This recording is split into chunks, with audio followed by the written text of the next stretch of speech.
This is our Sidelying Shoulder CAR. Okay, so finer details on this. Do you need to have your feet on the wall? No. Is it really helpful for a lot of people? Absolutely. Getting that to like kind of stabilize so that you're not like moving through your pelvis, your hips, especially when you first start learning. Everybody's different body comp wise. I'm a little fat boy right now, but you should have some sort of a mouse hole, or at least not hike your left hip up. So see how this gets crushed when I hike my left hip up? When I unhike my left hip, now I have this little mouse hole right here, okay? I want you to think sternum, nose, belly button, and zipper are all in line facing forward. When people first start learning this, they start turning their sternum, even their head sometimes, with it, and they're like, wow, these are really easy. But if you actually keep everything forward and locked in order to get back to here, you're gonna feel a nice stretch through your bicep, your chest, all that stuff.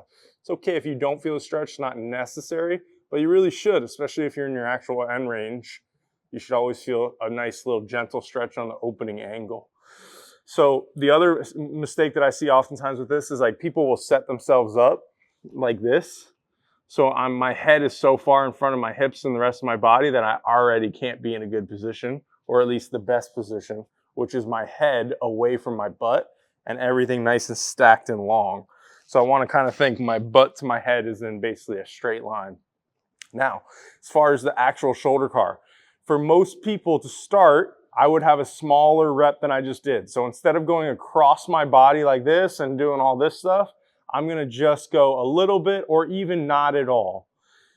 The great thing about the Sidelying Shoulder CAR is it makes it a lot easier to get by my ear because gravity is a little bit different than it would be standing. So you should be able to get a little further, but even for a lot of people, starting it to go out a little earlier and then backing around, and then maybe not as far that way, and then down to the ground.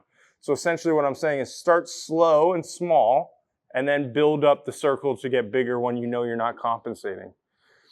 We're trying to drive shoulder rotation. So that means during these portions where we're going around, I want you to put an extra emphasis on the bicep of the shoulder, actually rotating. You should see the wrinkles on my shirt moving. You should see my bicep, my elbow. Everything in my actual shoulder joint is not just rotating in one spot and then chunking back. It's rotating throughout the entire move as I go back there. On the way back, it's really simply reversing the rotation again throughout the entire movement, not just like that. So I'm not just rotating, throw it around. Rotate, throw it around.